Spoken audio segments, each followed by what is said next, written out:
نحمده ونصلي ونسلم على رسوله الكريم اما بعد فاعوذ بالله من الشيطان الرجيم بسم الله الرحمن الرحيم ومن الأعراب من يؤمن بالله واليوم الآخر ويتخذ ما ينفق قربات عند الله وصلوات الرسول ألا إنها قربة لهم سيدخلهم الله في رحمته إن الله غفور رحيم۔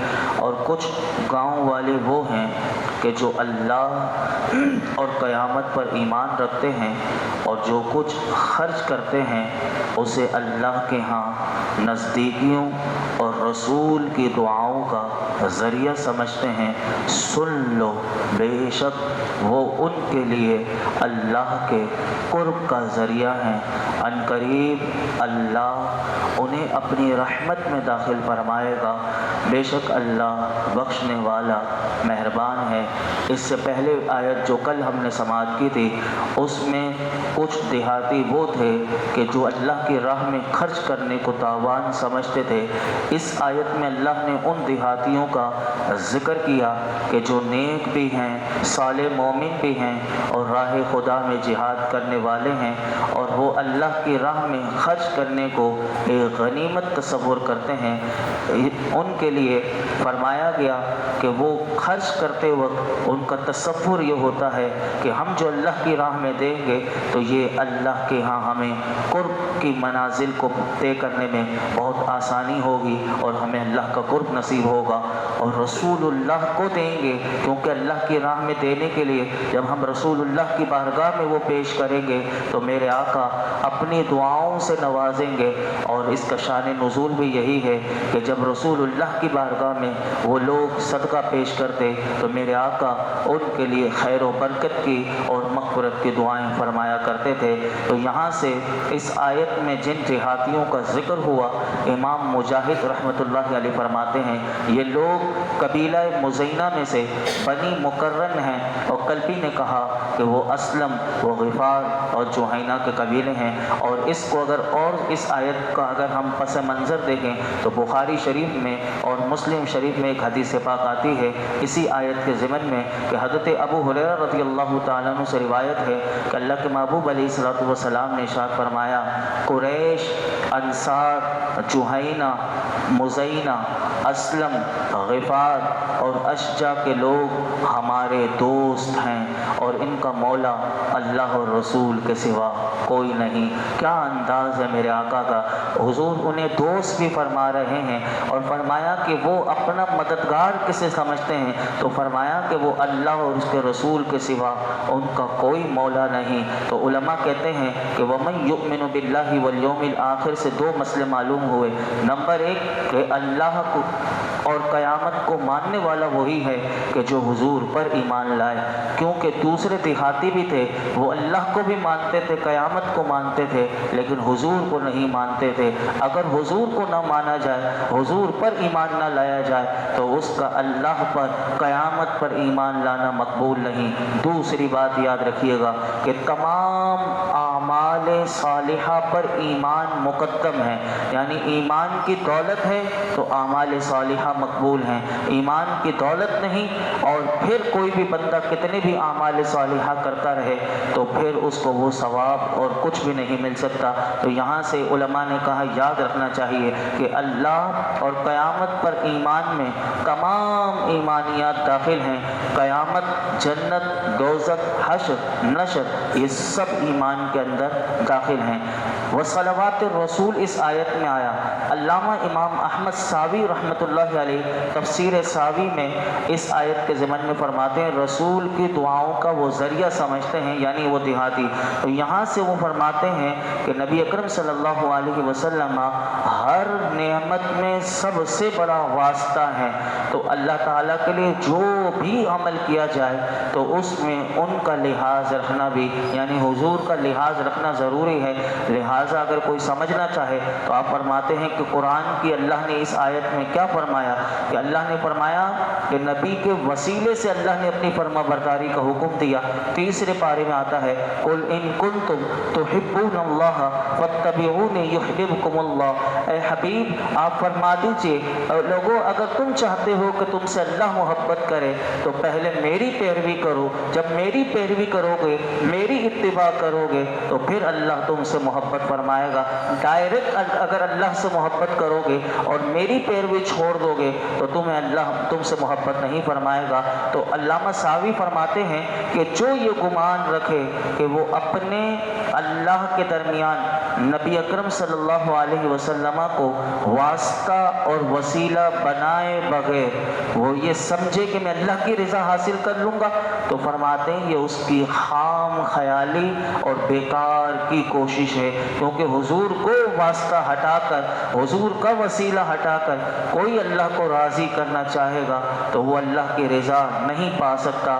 تو یہاں سے پتہ چلا کہ نیک اعمال کوئی سے بھی کیے جائیں، اس میں اگر اللہ کی رضا کے ساتھ میرے آقا کی رضا کی نیت کر لی جائے تو یہ کوئی شرک نہیں، بلکہ یہ تو قبولیت کی دلیل ہے. یہ قرآن ہمیں سکھاتا ہے.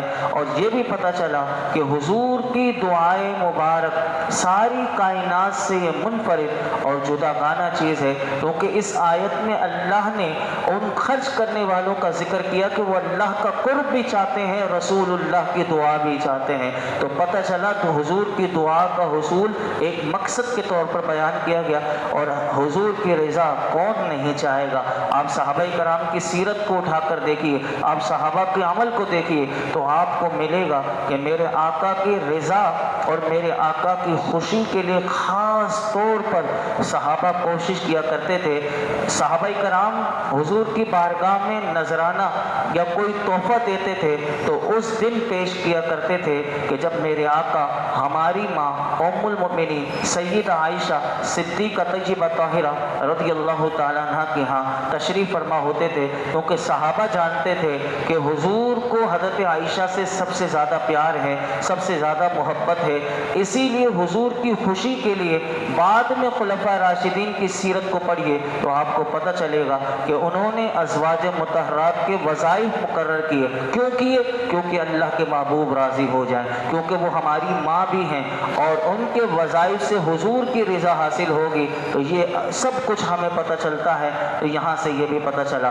اور ایک بات اور بھی یاد رکھیے گا، اس میں یہ بھی پتہ چلا کہ اللہ کی راہ میں خرچ کرنا یہ نہایت عظمت کا کام ہے. اسی لیے اس کو بطور خاص ذکر کیا گیا.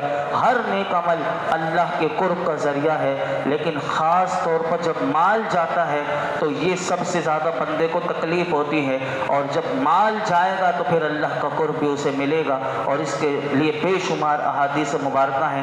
میں ایک حدیث مبارکہ بخاری شریف کی آپ کے سامنے رکھتا ہوں کہ اس سے آپ غور کیجئے گا کہ بندہ اللہ کے قرب کو کیسے پا سکتا ہے.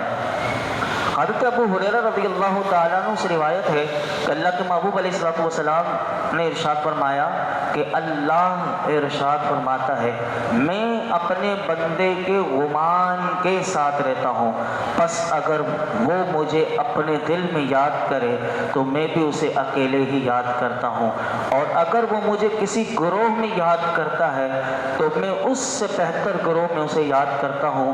اگر وہ بالش بھر میرے قریب ہوتا ہے میری رحمت گز کے برابر اس کے قریب ہو جاتی ہے. اگر وہ غز بھر کے میرے قریب ہو جاتا ہے تو میری رحمت دونوں ہاتھوں کے پھیلاؤ کے برابر اس کے قریب ہو جاتی ہے. اور اگر وہ چل کر میری طرف آتا ہے تو میری رحمت دوڑ کر اس کی طرف آتی ہے. اب بندہ سوچ لے کہ وہ کس انداز سے اپنے رب کی رحمت کو چاہتا ہے، وہ کس گمان سے اپنے رب کا قرب چاہتا ہے. وہ جتنا غور کرتا جائے گا اور جتنا وہ اللہ کی راہ میں دیتا جائے گا، جتنے نیک اعمال کرتا جائے گا، اسے اللہ کا قرب ملتا چلا جائے گا.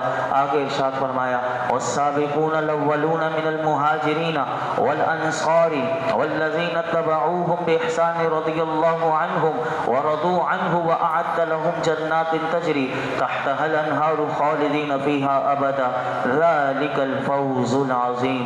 بے شک مہاجرین اور انصار میں سے سابقین اولین اور دوسرے وہ جو بھلائی کے ساتھ ان کی پیروی کرنے والے ہیں، ان سب سے اللہ راضی ہوا اور یہ اللہ سے راضی ہیں اور اس نے ان کے لیے باغات تیار کر رکھے ہیں جن کے نیچے نہریں بہتی ہیں، ہمیشہ ہمیشہ ان میں رہیں گے، یہ بڑی کامیابی ہے۔ اس آیت کی ابتدا میں صحابہ کرام کے دو گروہوں کا ذکر ہوا، ایک سابقین مہاجرین کہلاتے ہیں اور دوسرے سابقین انصار کہلاتے ہیں۔ سابقین مہاجرین وہ ہیں کہ جو ایمان قبول کرنے میں دوسروں پر سبقت لینے والے مہاجرین ہیں، اور سابقین انصار سے مراد وہ ہیں کہ جو ایمان قبول کرنے میں دوسروں پر سبقت لے جانے والے وہ انصار ہیں۔ اور اس کو علماء نے اس طرح بھی لکھا کہ ان سے مراد وہ صحابہ کرام ہیں کہ جو بیعت عقبہ اولا میں شریک تھے جن کی تعداد 6 تھی، اور بیعت عقبہ ثانیہ میں جو شریک ہوئے ان کی تعداد 12 صحابہ تھی، اور جو بیعت عقبہ ثالثہ میں شریک ہوئے وہ 70 صحابہ کرام تھے۔ تو سابقین انصار میں یہ 70 اور یہ 12 اور یہ 6 فرماتے ہیں کہ یہ سب شامل ہیں۔ اور پھر سابقین کے گروہ میں سے جو ایمان قبول کرنے میں سب سے پہلے ہیں، اور یہ ہمیں یاد رکھنا چاہیے، وہ یہ والے حضرات ہیں کہ سب سے پہلے جس نے اسلام قبول کیا مردوں میں سے وہ حضرت ابو بکر صدیق رضی اللہ تعالی عنہ ہیں۔ عورتوں میں سے جس نے سب سے پہلے ایمان قبول کیا، اسلام قبول کیا، وہ ہماری ماں ام المؤمنین سیدہ خدیجہ الکبریٰ رضی اللہ تعالی عنہا ہیں۔ اور بچوں میں سے جس نے سب سے پہلے اسلام قبول کیا وہ مولا مرتضیٰ علی المرتضیٰ رضی کرم اللہ تعالی وجہہ الکریم ہیں۔ اور غلاموں میں سے جس نے سب سے پہلے حضور پر جس نے اسلام قبول ایمان لائے اور اسلام کو قبول کیا وہ حضرت زید بن حارثہ رضی اللہ تعالی عنہ ہیں، انہوں نے ایمان قبول کیا۔ اور اسی طرح اس میں یہ ساری باتیں بیان کی گئی۔ اور اسی طرح اس آیت میں یہ بھی بتایا گیا کہ نیکی کرنا یقیناً اچھی بات ہے، لیکن نیکی میں پہل کرنا یہ زیادہ فضیلت کا باعث ہے، کیونکہ پہل کرنے والا نیکی کے اس کام کو قوت بھی دیتا ہے اور طاقت بھی دیتا ہے۔ اور نیکی کی طرف اگر جلد رغبت پیدا ہو تو اس کو علماء نے لکھا کہ یہ اس بندے کی فطرت کے اچھے اور نیک ہونے کی علامت ہے۔ یعنی جس بندے کی فطرت میں نیکی میں جلدی رغبت ہو، یعنی میں جلدی سے یہ نیکی کا کام کر لوں، تو فرمایا کہ اس بات کی علامت ہے کہ وہ نیک بھی ہے اور اچھا بھی ہے، یہ اس کی فطرت اللہ نے ایسی بنائی ہے، یہ بھی اس میں بتایا گیا۔ اسی طرح آگے اللہ رب العالمین نے ارشاد فرمایا وَمِمَّنْ حَوْلَكُم مِّنَ الْأَعْرَابِ مُنَافِقُونَ وَمِنْ أَهْلِ الْمَدِينَةِ مَرَضُوا عَلَى النِّفَاقِ لَا تَعْلَمُهُمْ نَحْنُ نَعْلَمُهُمْ سَنُعَذِّبُهُمْ مَرَّتَيْنِ ثُمَّ يُرَدُّونَ إِلَىٰ عَذَابٍ عَظِيمٍ۔ اور تمہارے آس پاس دیہاتیوں میں سے کچھ منافق ہیں اور کچھ مدینے والے بھی وہ منافقت پر اڑ گئے ہیں، تم انہیں نہیں جانتے، ہم انہیں جانتے ہیں، ان قریب ہم انہیں 2 مرتبہ عذاب دیں گے، پھر انہیں بڑے عذاب کی طرف پھیر دیا جائے گا۔ اس آیت میں اللہ رب العالمین نے ان لوگوں کا ذکر کیا کہ جو مدینے کے آس پاس، فرمایا کہ اگر اس سے پہلے والی آیات جو آپ نے کل سماعت کی تھی اس میں اللہ نے منافقین کے حالات بیان کیے تھے، اب جو منافقین ہیں ان کا حال اللہ نے بیان کیا، اور پھر اس کے بعد اکابر مومنین وہ مہاجرین اور انصار کا بھی آیت آپ نے سماعت کی۔ اب اس آیت میں مدینہ منورہ کے آس پاس بستیاں تھیں، اس میں بھی منافقین کی ایک جماعت تھی، اگرچہ فرمایا کہ تم ان کے نفاق کو نہیں جانتے۔ یوں ہی مدینہ طیبہ میں بھی کچھ منافقین تھے، ان میں سے عبداللہ بن ابی بن سلول جو رئیس المنافقین تھا، اور اس کے دیگر ساتھی جس کے بارے میں قرآن مجید نے متعدد آیات میں ان منافقین کا ذکر کیا۔ اس آیت میں علماء کہتے ہیں اس سے یہ پتہ چلا کہ کسی کے اچھا یا برا ہونے کا فیصلہ صرف جگہ سے نہیں کیا جا سکتا کہ کوئی یہ سمجھے کہ یہ مکے میں رہنے والا ہے، یہ مدینے میں رہنے والا ہے، تو یہاں پر بطور خاص اللہ نے ذکر کر کے بتایا کہ مدینہ منورہ میں رہنے کے باوجود کچھ لوگ منافق ہیں اور لائق مذمت ہیں، لیکن یاد رکھیے گا اس کے ساتھ ہی علماء نے کہا کہ اگر عقیدہ صحیح ہے تو پھر جگہ کی فضیلت بھی قائم دیتی ہے، اگر عقیدہ درست نہیں تو پھر جگہ کی فضیلت اسے کوئی کام نہیں دے گی۔ جیسے کہ میرے آقا علیہ الصلوۃ والسلام نے مدینہ طیبہ کے بارے میں تو اتنی احادیث مبارکہ ہیں کہ حضور نے اپنے مدینے کی شان خود اپنی مبارک زبان سے بیان کی۔ میں دو حدیث مبارکہ آپ کے سامنے رکھتا ہوں کہ میرے آقا علیہ الصلوۃ والسلام نے ارشاد فرمایا کہ مدینے کی تکلیف و شدت پر میری امت میں سے جو کوئی صبر کرے، فرمایا قیامت کے دن میں اس کا شفیع ہوں گا۔ اور اسی طرح ان لوگوں کے بارے میں بھی میرے آقا نے کہ ایسا وقت آئے گا کہ آخر میں کہ لوگ مدینہ چھوڑ کر چلے جائیں گے اور ان کا علاقہ فتح ہو جائے گا تو وہاں چلے جائیں گے۔ ان کے لیے کیا فرماتے ہیں؟ تو یہ حدیث مبارکہ بخاری شریف میں آتی ہے۔ حضرت سفیان بن ابی زہیر رضی اللہ تعالیٰ عنہ سے روایت ہے کہ اللہ کے محبوب علیہ الصلوۃ والسلام نے ارشاد فرمایا، فرماتے میں نے رسول اللہ کو ارشاد فرماتے ہوئے سنا کہ یمن فتح ہوگا، اس وقت کچھ لوگ دوڑتے ہوئے آئیں گے اور اپنے گھر والوں کو اور ان کو جو ان کی اطاعت میں ہوں گے فرمایا لے جائیں گے، حالانکہ مدینہ ان کے لیے بہتر ہے۔ یعنی وہ مدینے سے اپنے رشتہ داروں کو، اپنے گھر والوں کو اور جو ان کے ماتحت ہوں گے ان کو وہ لے جائیں گے۔ میرے آقا فرماتے ہیں لیکن مدینہ ان کے لیے بہتر ہوگا اگر جانتے۔ اور آگے ارشاد فرمایا اسی حدیث پاک میں، شام فتح ہوگا، کچھ لوگ دوڑتے ہوئے آئیں گے، اپنے گھر والوں اور فرما برداروں کو لے جائیں گے، حالانکہ مدینہ ان کے لیے بہتر ہے اگر جانتے۔ اور پھر فرمایا عراق فتح ہوگا، کچھ لوگ جلدی کرتے آئیں گے اور اپنے گھر والوں اور فرما برداروں کو لے جائیں گے، حالانکہ مدینہ ان کے لیے بہتر ہے اگر جانتے۔ مدینہ تو وہ مدینہ ہے کہ جس کے بارے میں میرے آقا فرماتے ہیں کہ جس سے اگر ہو سکے تو مدینے میں مرے، کیونکہ مدینے میں مرے گا تو فرمایا قیامت کے دن میں اس کی شفاعت فرماؤں گا۔ اور جو حضور کی محبت میں وہاں جاتے ہیں، کئی ایسے عشاق ہوتے ہیں جو دعائیں کرتے ہیں کہ اب میں چاہوں تو مدینے سے واپس نہ آؤں، لیکن ایسے لوگ بھی ہوں گے کہ جو مدینہ چھوڑ کر چلے جائیں گے۔ اسی آیت کا آدھا حصہ جو عذاب قبر پر ہے وہ کل میں آپ کے سامنے بیان کروں گا۔ اللہ رب العالمین ہم سب کو قرآن حکیم کا نور عطا فرمائے اور اس میں غور و فکر کی توفیق عطا فرمائے۔ الحمدللہ رب العالمین والصلاۃ والسلام علی سید الانبیاء والمرسلین وعلی آلہ واصحابہ اجمعین۔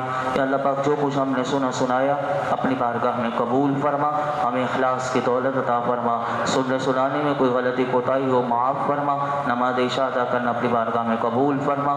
یا رب العالمین ہمیں قرآن حکیم کا نور عطا فرما، اس کی معرفت عطا فرما، اس میں غور و فکر کرنے والا بنا دے، ہم سب کو باعمل با اخلاق با حیا بنا دے۔ یا رب العالمین آج تک جتنی دعائیں کی ہیں آئندہ کریں گے سب دعاؤں کو قبول فرما۔ اس درس قرآن میں یہ جتنے حاضرین موجود ہیں جس کے دل میں جو مراد ہو اس کی مراد پر اپنی رحمت کی نظر فرما۔ وصلی اللہ تعالی علی خیر خلق محمد وعلی آلہ وصحبہ۔